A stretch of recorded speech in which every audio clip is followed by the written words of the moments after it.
My name is Alina Hayes, and 3 days ago I walked out of a bank office with a folder in my hands and a warning still echoing in my ears. Do not come alone, and whatever you do, don't tell your family. I had just sold my apartment, $256,000, wired clean, signed, done. It was supposed to be a fresh start. Instead, it felt like I had just stepped into something I didn't understand yet. My family thought I sold it for us. That's how they framed it. My mother called it a smart family decision. My older brother Marcus said it was temporary support. My younger sister Lila cried when I hesitated, actual tears, like I was abandoning them.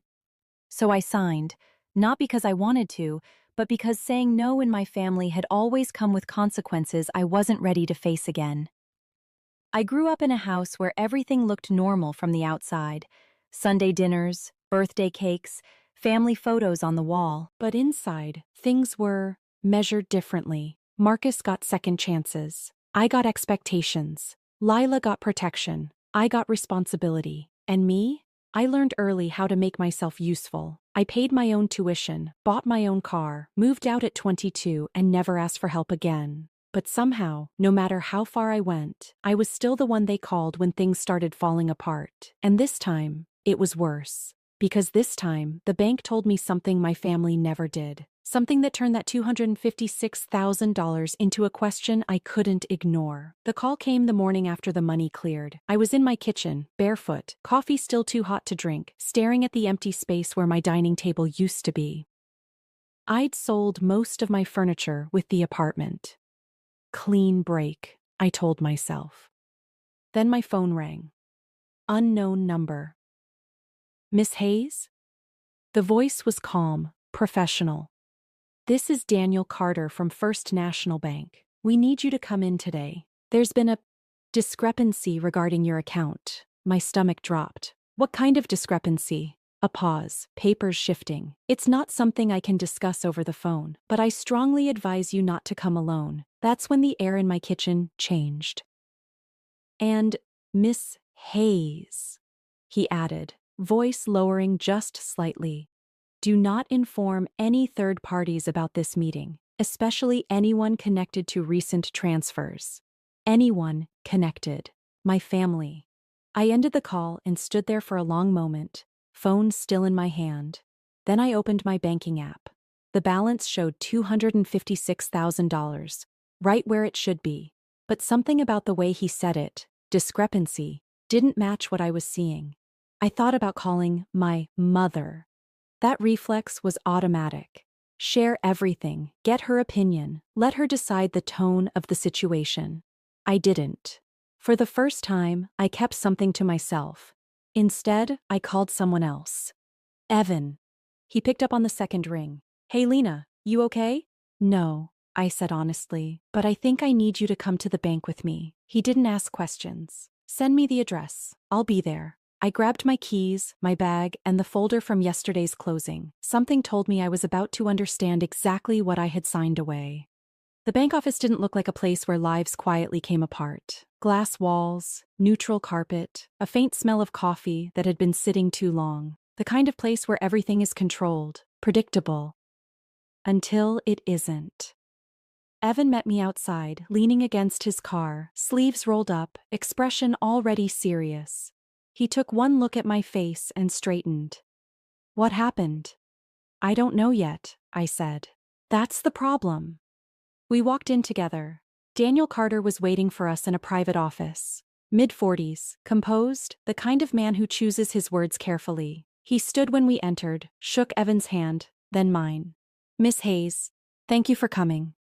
He closed the door behind us. That small click sounded louder than it should have. Before we begin, he said, sitting down, I need to confirm, no one else is aware of this meeting? I shook my head. No. Good. He slid a file across the desk. Not mine. Thicker, organized, tabs. Yesterday, you received a wire transfer of $256,000 from the sale of your property, he said. That part is correct.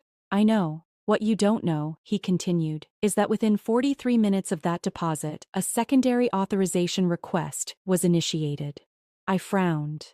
Authorization for what? He turned the file, tapping a page. A transfer, full amount. The room went still. I didn't authorize anything, I said. I'm aware, he replied calmly. That's why you're here. Evan leaned forward. Where was it going? Daniel didn't answer immediately. Instead, he opened another tab in the file and slid the paper toward me. Before I tell you that, he said, you need to recognize the signature attached to the request. I looked down, and my chest tightened, because it wasn't mine, but I knew exactly who it belonged to. It was my mother's signature. Not similar, not close, exact. The same looping A in her first name, the sharp tail at the end of her last. I had seen it my entire life. On birthday cards, school forms, checks she used to sign without even looking down. For a second, I couldn't breathe. That's not possible, I said, but it came out quieter than I intended. Daniel didn't react. The authorization request included a signed release form, a digital confirmation, and a secondary contact verification. Evan frowned. Secondary contact? Daniel nodded and flipped the page. Your account lists a family-linked contact for emergency authorization. Added 6 months ago. I blinked. I never added anyone. He looked at me steady. It was added in person, with ID. My stomach dropped. I didn't need to ask who. Marcus. He was the only one who had ever insisted on helping me organize my finances. The only one who came with me to the bank last year when I refinanced a small loan. The only one who said, you should always have backup in case something happens. I thought he meant support. He meant access. When was the transfer scheduled? I asked. Daniel checked the file. It was flagged before completion. That's why it didn't go through. Flagged why? This time he hesitated. Because the receiving account raised multiple internal alerts. Evan leaned in. What kind of alerts? Daniel met my eyes. Accounts under investigation, potential fraud links, shell activity. The word hung there. Fraud. I sat back slowly, the room tilting just slightly. My family hadn't just expected my money. They had already tried to take it. And worse, they were about to send it somewhere they couldn't explain. For a moment, no one spoke. I stared at the paper like it might rearrange itself into something that made sense. Something harmless. A misunderstanding. A mistake. It didn't. Can you show me where it was going? I asked. Daniel turned the page slowly, like he was giving me time to change my mind. I can, he said, but once you see it, you'll understand why I told you not to come alone. He slid the document across the desk. Recipient. Horizon Holdings. C. I frowned. That doesn't mean anything to me. It shouldn't, he said. It's a shell company. Evan exhaled under his breath. Registered where? Delaware, but the operating activity flags are tied to multiple frozen accounts across 3 states. I felt something cold settle in my chest. This wasn't just a transfer, Daniel continued. This was an extraction. Extraction. Like I was something to be emptied. I swallowed. Who initiated it? The request came from your account, he said carefully. But the authorization chain includes the secondary contact, Marcus Hayes. There it was, spoken out loud. Real. Evan leaned back, jaw tight. So your brother tried to move the entire amount into a flagged shell account within an hour of the deposit. Yes. And if it hadn't been flagged?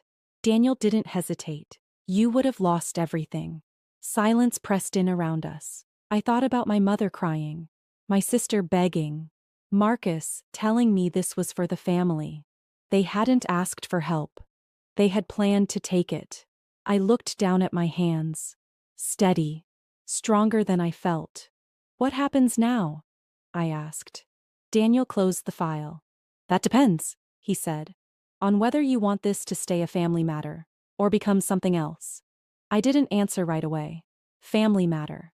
The words sat there like they still meant something. 2 days ago, I might have chosen silence. I might have gone home, called my mother, listened to her version first, let her reshape it into something softer, something forgivable. That's how it always worked. But this wasn't a misunderstanding. This was paperwork, signatures, timing, intent, planned. Evan shifted beside me. What are the options? Daniel folded his hands. We've frozen the transaction and secured your account, but an internal report has already been generated. If escalated, it becomes a formal investigation. Against Marcus? I asked. And anyone connected to the authorization chain, he said, including your mother, if her signature was knowingly used. I closed my eyes for a second. I pictured our dining table, Sunday dinners. The way my mother passed plates, like nothing was ever wrong. The way Marcus spoke over everyone, confident, certain. The way I learned to stay quiet, to keep things calm. That version of us didn't exist anymore. Maybe it never did. I opened my eyes. What if I do nothing? Daniel didn't soften it. Then we document it as a prevented irregularity. No charges, no investigation. And they walk away? Yes. Evan looked at me carefully. Lena. I knew what he was asking. Not about the money, about the line. The one I had never crossed. I took a slow breath. For years, I said quietly, they decided what I should accept. I looked at Daniel. Not this time. He nodded once.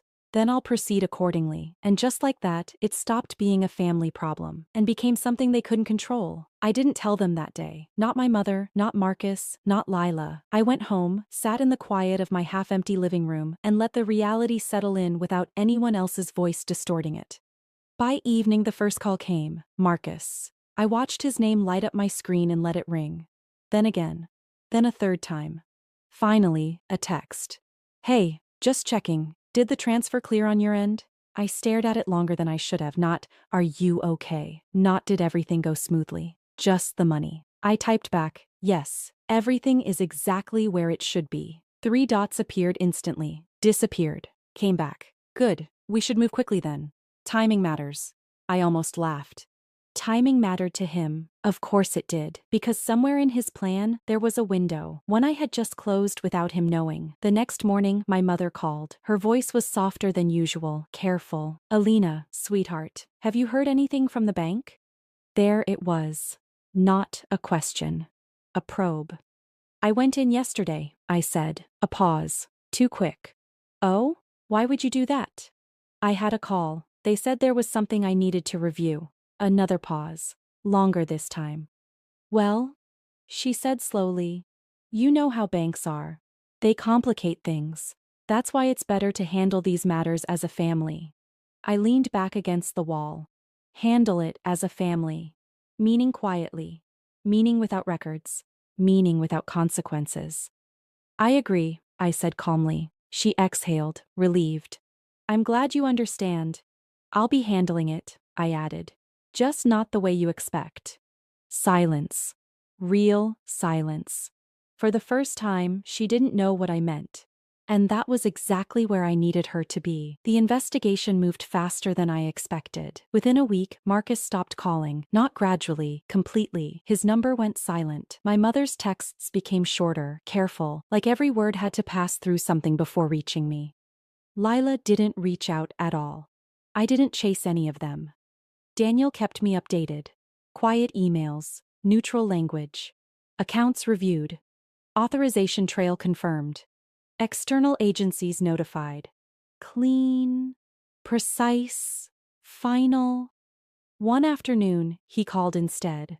They brought him in this morning, he said. Your brother. I stood by the window, watching the street below like it had something to do with me. And my mother? I asked. Not charged, but her involvement is documented.